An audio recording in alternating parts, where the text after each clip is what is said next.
Sa kakatapos lamang na ASAP, pinakilig tayo ng Kim Pao na sina Kim Chiu at Paolo Avellino. At may pakanta pa sila na talaga namang nakakakilig naman.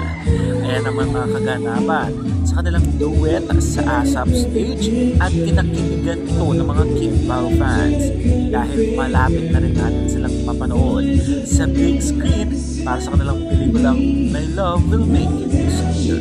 Ito yung parang kick-off na promotion nila no dahil syempre nalipat ang kanilang playdate from February 12 to March 26. Kitang-kita mo talaga na itong si Paolo ibang-iba na talaga pagdating sa mga promotions, very go at G na G talaga itong si Paolo. Ito naman, Feb 12 no, official poster launch natin.